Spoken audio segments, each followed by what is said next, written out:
Continuamos, como habíamos dicho, bien, el ácido clorhídrico lo que produce es justamente esta mejor visualización. Otro,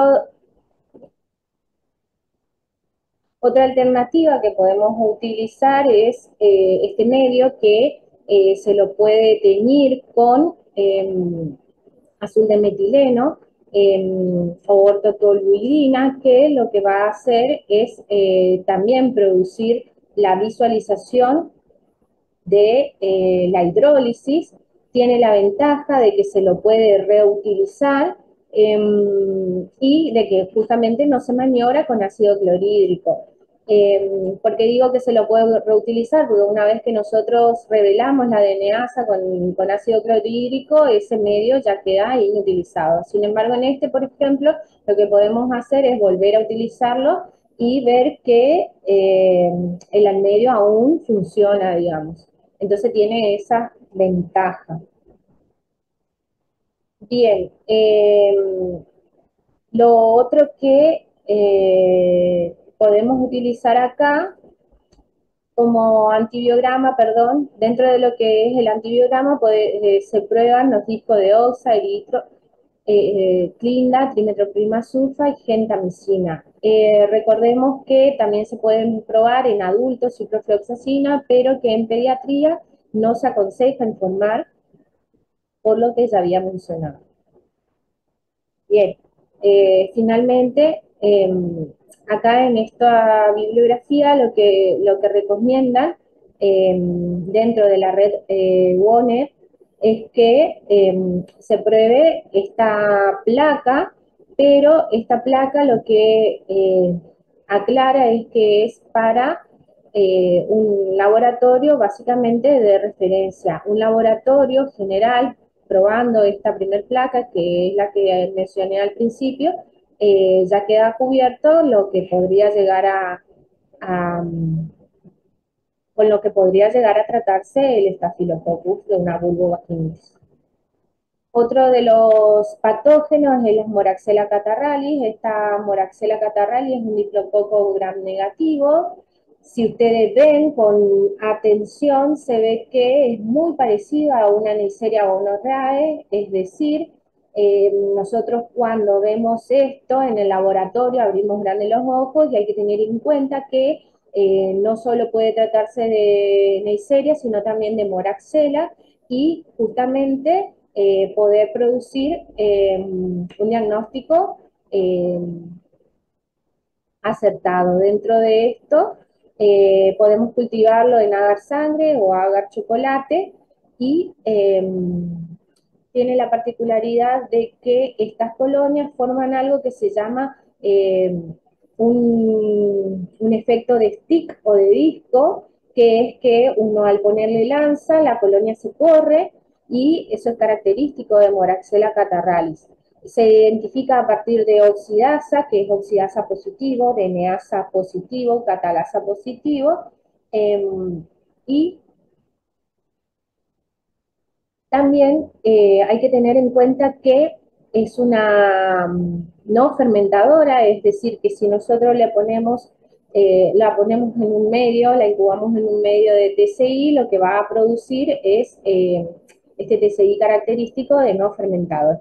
Bueno, solamente para recordar lo que es la oxidasa, es una enzima que lo que hace es eh, oxidar al citocromo, es una citocromo oxidasa y produce peróxido y agua. Y lo que produce acá es a partir de este indicador virar el medio si es positivo. Bueno, dentro de lo que se puede probar como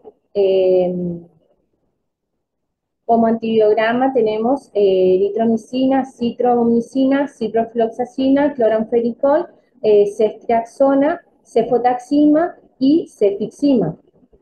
También en este caso se puede hacer la identificación de beta-lactamasas a partir de nitrocefina.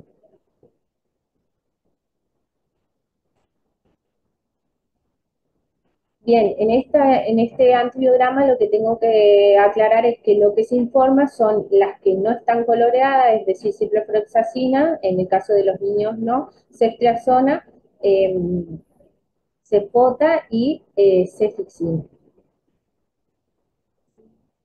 Ceftazidima, perdón.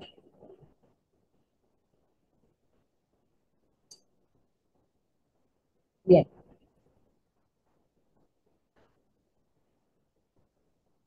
La Shigella es un patógeno del tracto gastrointestinal, es un bacilo gram negativo, se puede aislar en diferentes medios generales como ser el agravaxande, que es este primero en el que la ven acá, de color transparente, pequeña, y medios selectivos que, por ejemplo, este es un SS, que es de Salmonella shigella, con su colonia característica de color transparente.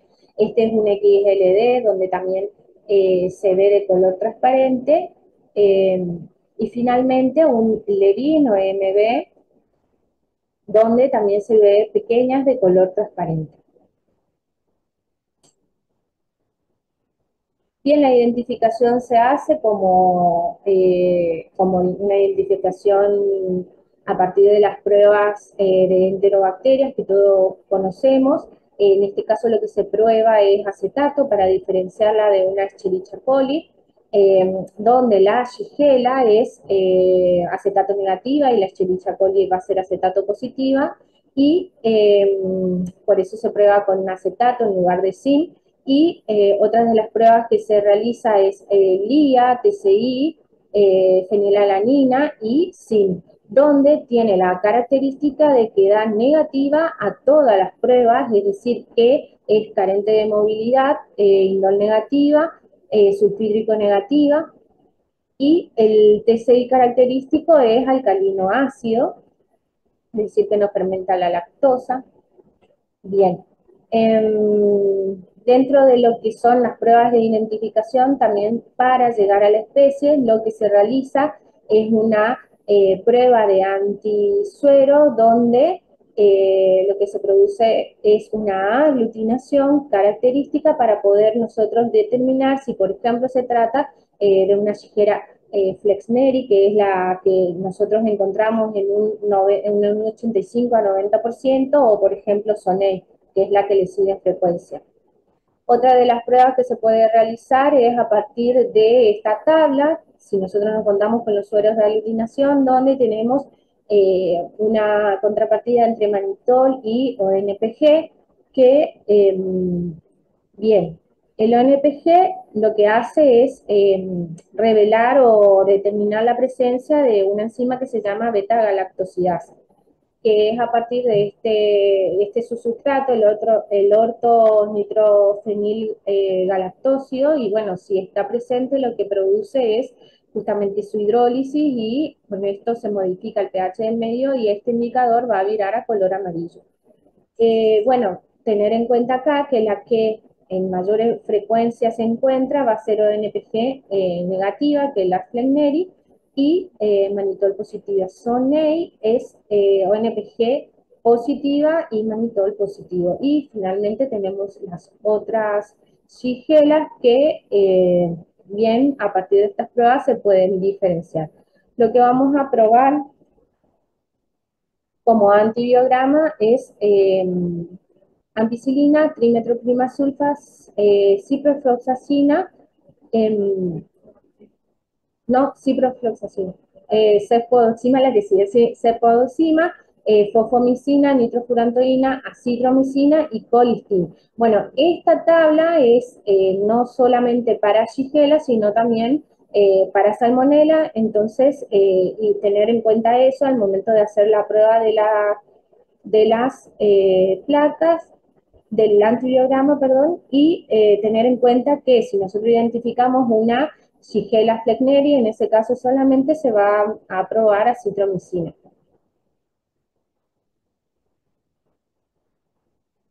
Dentro de lo que es cándida, bien, cándida es un hongo o flora habitual del tracto gastrointestinal, y podemos verla tanto colonizando como infectando el tracto genital. Y lo que vamos a ver desde un principio en el fresco van a ser levaduras o pseudomicelios. que se ven de esta manera en el gram, se ven como si fuesen gram positivas, son bien oscuras, y estas son las formas levaduriformes y estos los pseudomicelios. Dentro de los cultivos se utilizan medios específicos como son el saburó y el crom cándida. El crom cándida es un medio de cultivo que, aparte de producirme el crecimiento o el desarrollo del patógeno, también me va a permitir la identificación. La de mayor frecuencia es la Candida albicans, que la vamos a ver en color verde. En el laboratorio pediátrico además cuentan con un crom que se denomina Candida Plus, en el cual lo que se puede ver también es la Candida auris, que es una cándida en este caso que está en alerta epidemiológica debido a que es resistente al fluconazol, entonces es importante poder buscarla, y a partir de este medio en el hospital pediátrico la pueden identificar. Otro de los microorganismos más frecuentes, pero que en este caso se va a tratar de un microorganismo de transmisión sexual, es la Neisseria gonorrhoeae, que, como ya saben, es un diplococo gram negativo, que lo podemos ver intra o extracelular. Ya había mencionado que se parece mucho a moraxella, entonces es importante tener una identificación acertada. Eh, Crece o es un organismo estricto, era en Tallen Martin, que es su medio de cultivo característico con todos sus nutrientes. Lo que se puede hacer en medio Tallen Martin se va a ver de color transparente, son colonias características de color transparente. Y en realidad son medianas, no son ni pequeñas ni grandes, pero también las podemos ver como puntiformes a veces, va a depender de la colonia. Y podemos identificarla a partir de diferentes pruebas. Esta también es la prueba del superoxol, que lo que ocurre es lo mismo que en la catalasa, pero es una prueba que tiene un mayor poder. Lo que va a producirse es una reacción sostenida, se llama, en el tiempo, que va a perdurar, y lo que se utiliza es peróxido de hidrógeno, pero 30 volt. Y recordando que es oxidasa positivo y produce la oxidación de azúcares. Bien, esta oxidación de azúcares se hace en medios específicos donde se puede producir la oxidación de la glucosa, maltosa, sacarosa o lactosa. Esto nos permite a nosotros diferenciar si se trata de Neisseria gonorrhoeae o, por ejemplo, Neisseria meningitidis, que es un patógeno que también podría estar implicando una infección, en este caso, una vulvovaginitis. Y en este caso lo que vamos a tener es que Neisseria gonorrhoeae, como recuerdan, fermenta la glucosa, pero no fermenta los demás azúcares.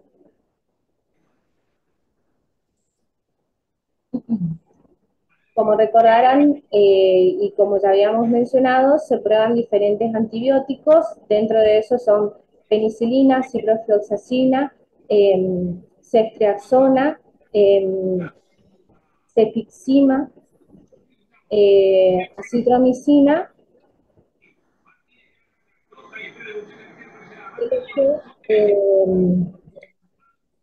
tetraciclina, perdón, que lo que informamos nosotros son las cefalosporinas de tercera, y no se informan, por ejemplo, penicilina ni ciprofloxacina, solamente se prueban a modo epidemiológico para nosotros tener en cuenta, pero como ya no se las utiliza como alternativa terapéutica, debido a que la mayoría de las Neisseria gonorrea presentan resistencia a penicilina y ciprofloxacina, lo que se informan son las cefalosporinas de tercera generación. Bien, dentro de lo que son los métodos automatizados, que yo ya le había comentado, con los que contamos en el laboratorio pediátrico, tenemos al Phoenix 100, que permite la identificación rápida y las pruebas de sensibilidad a antibióticos de bacterias que son aerobias gram positivas y gram negativas, y anaeróbicas facultativas gram negativas, y también de organismos levaduriformes. tiene la particularidad de que está acoplado a un sistema informático que se denomina Epicenter. Bien, este método automatizado nos permite a nosotros no solamente simplemente hacer las pruebas de sensibilidad de las que dispone el método, sino también poder introducir, es decir, el Epicenter nos permite poder introducir pruebas que nosotros les quieramos hacer de manera manual y cuenta con esa ventaja.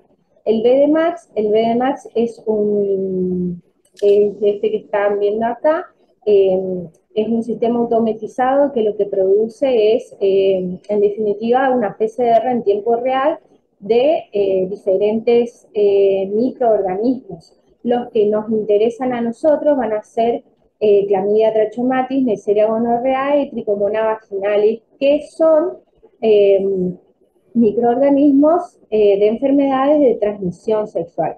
Es decir, que a partir nosotros del BDMAX podemos nosotros decirle a un paciente si, por ejemplo, sufrió de abuso sexual o no.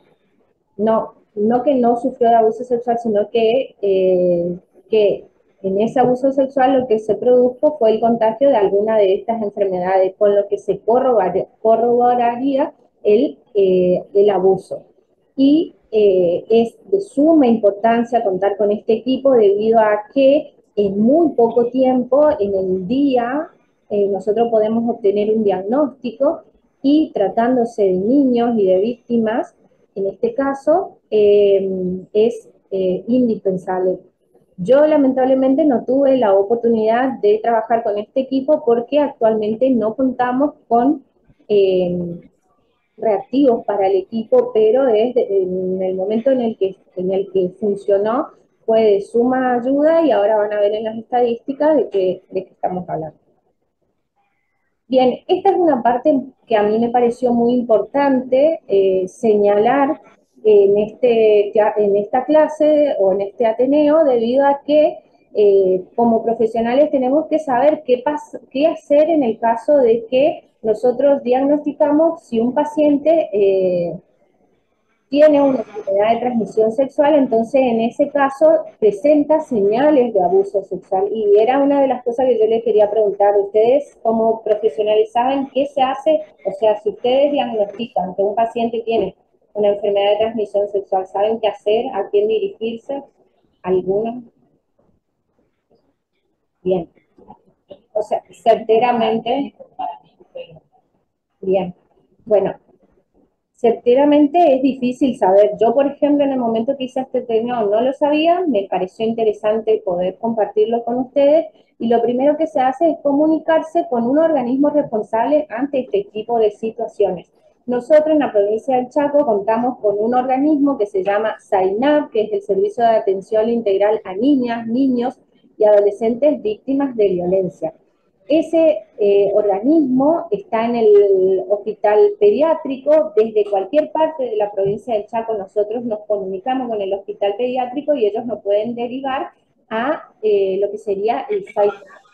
Y a partir de ahí nosotros lo que podemos hacer después de eso es realizar una denuncia correspondiente.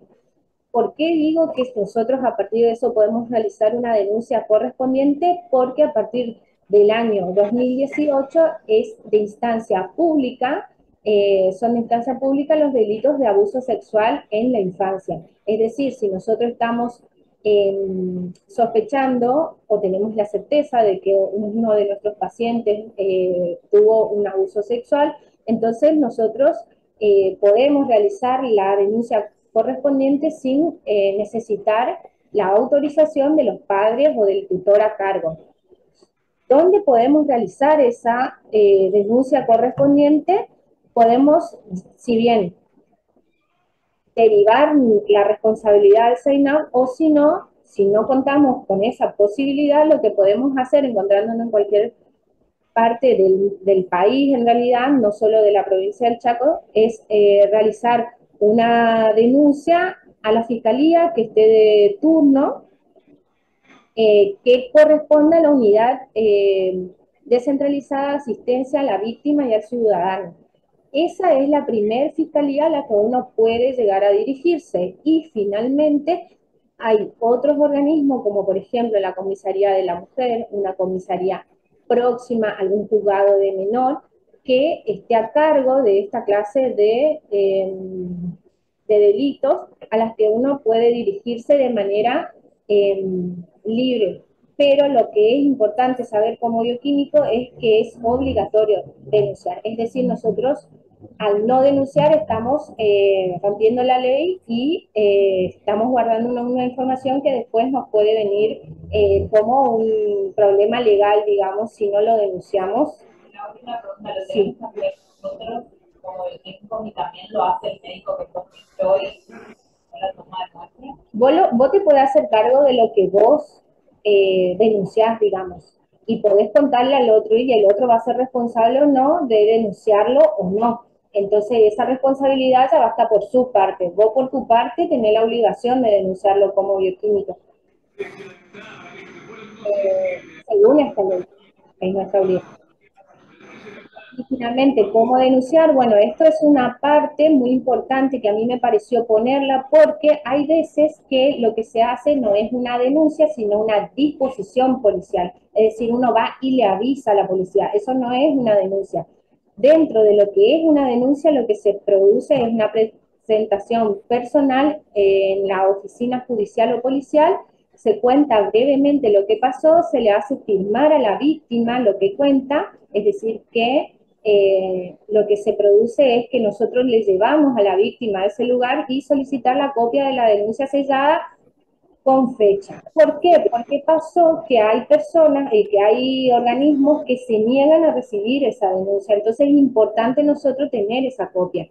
Y por escrito se redacta brevemente, o sea, esa es nuestra parte, esta es la parte de la víctima, lo que pasaría si la víctima fuera a contar, si es que quiere o puede contar, y si no, lo que hacemos es que por escrito se redacta brevemente los hechos con firma del denunciante, se entrega en la oficina judicial, se llevan dos copias, una le queda al denunciante con sello y firma de la persona que recibe la denuncia. Esa es nuestra parte, digamos, ir por escrito y que te firmen y sellen una hoja. Eso es una denuncia, si no se llama disposición.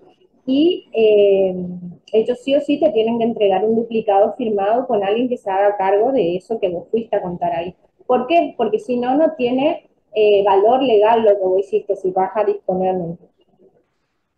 Bueno, dentro de lo que sería el análisis estadístico, que está ya es otra parte, eso era solamente hacer una breve reseña porque es importante para mí.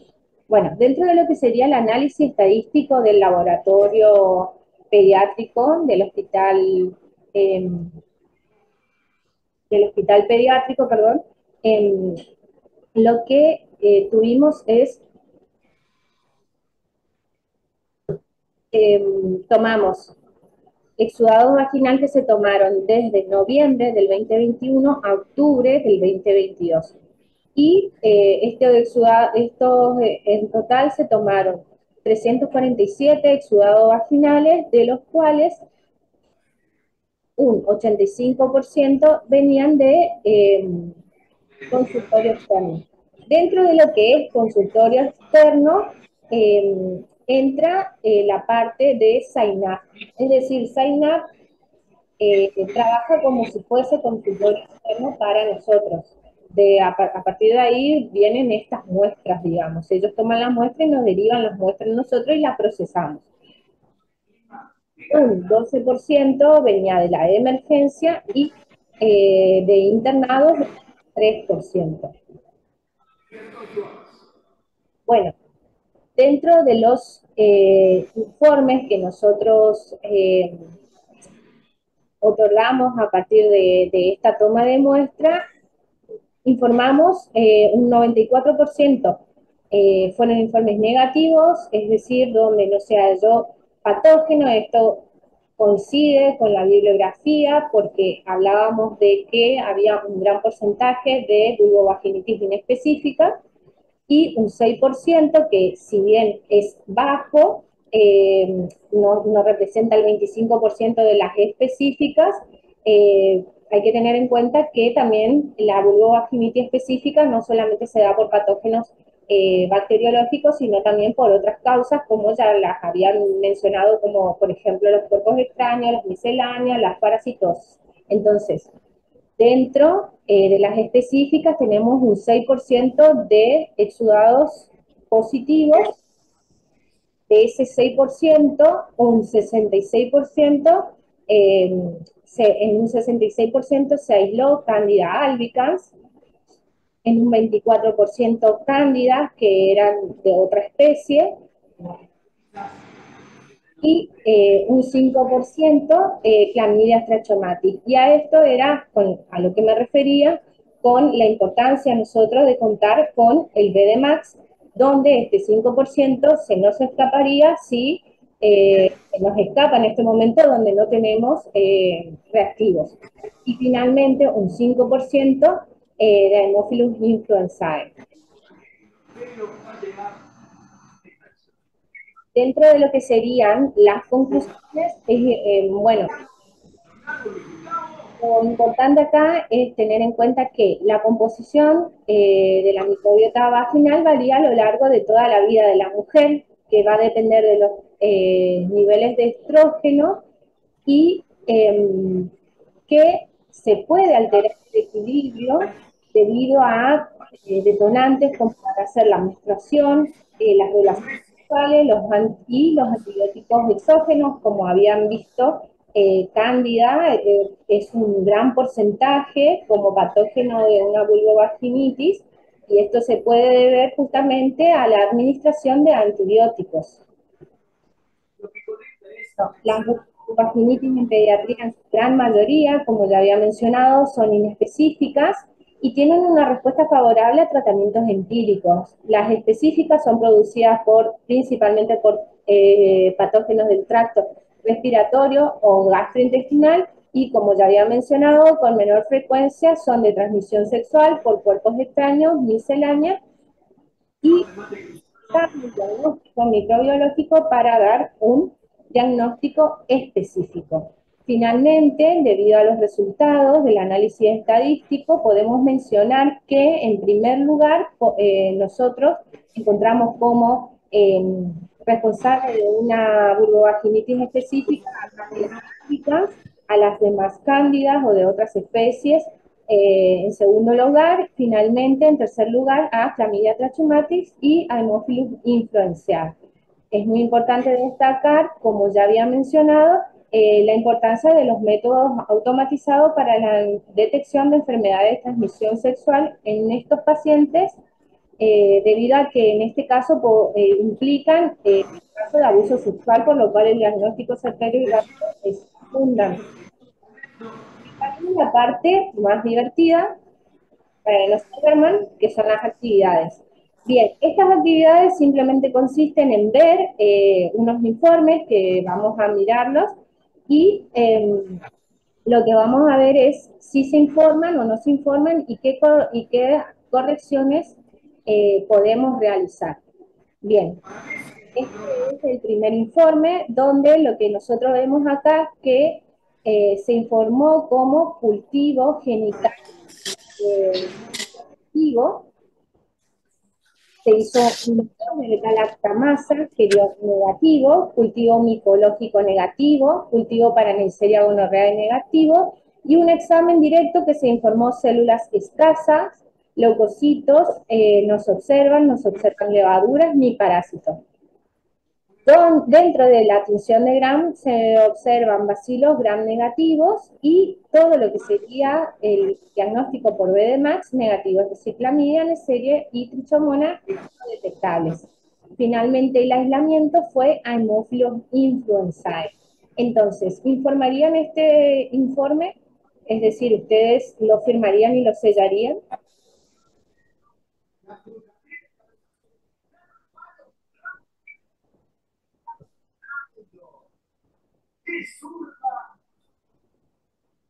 ¿Ningún error?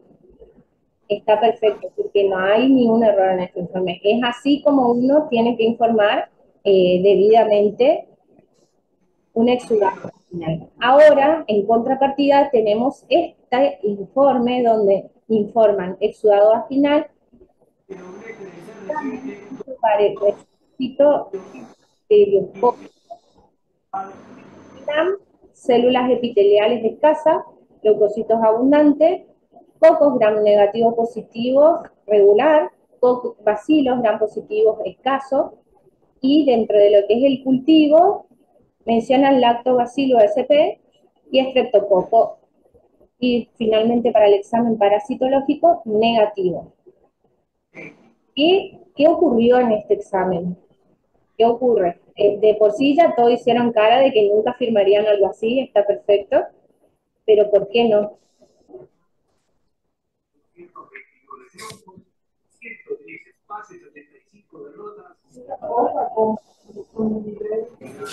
Bien, en este caso exactamente pasó eso. Es como una mezcla de lo que ellos verían en el fresco, de lo que se vio en el GRAM. Bien, el cultivo está mal, claro, está mal informado. Podés verlo en el GRAM. Sí, claro. Sí, y esto es flora habitual, digamos. Entonces, está muy bien. Finalmente no, pero donde lo que nosotros tenemos es cultivo genital como flora habitual, cultivo micológico negativo, cultivo para Neisseria negativo, en el examen directo células escasas, no se observan leucocitos, parásitos, levaduras, y tinción de Gram no se observan gérmenes. ¿Qué les parece este?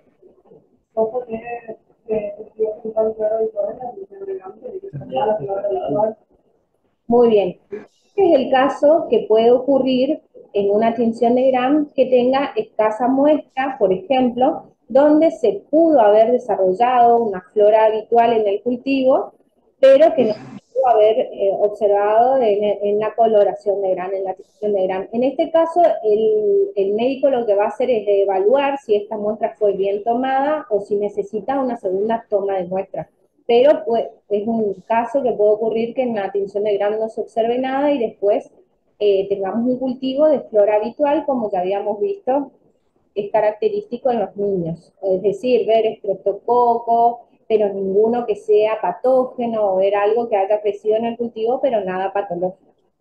Bien, este simplemente es un ejemplo de cómo se debe informar cuando nosotros tenemos un micológico positivo. Es un ejemplo de un examen también que puede llegar a darnos como cultivo genital flora mixta, cultivo micológico positivo. Flora mixta no me está indicando realmente una patología, pero sí el cultivo micológico que sea positivo y finalmente que se haya eh, aislado Candida albicans.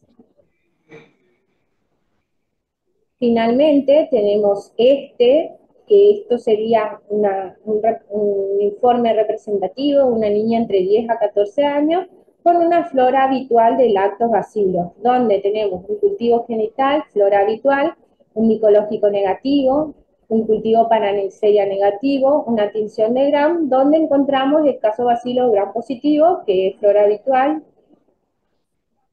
y un examen directo donde nos observan células, donde se observan escasas células, nos observan leucocitos, levadura, ni parásitos. Bien, eso es todo. No sé si alguien de los participantes tiene alguna pregunta.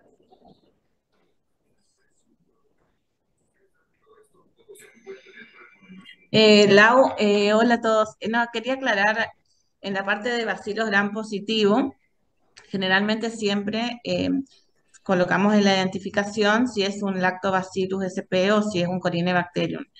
En esta situación no se informó así, digamos, pero siempre le especificamos qué bacilo positivo es, digamos, y si el cultivo es flora habitual. Sí, eso no me quería aclarar, porque me hizo ruido cuando vi el informe, te juro. Gracias, Lau, muy lindo tu Ateneo. Muchas gracias. Esta es la bibliografía o parte de ella y bueno, y este es el equipo con el que estuvimos trabajando en el laboratorio del Hospital Pediátrico.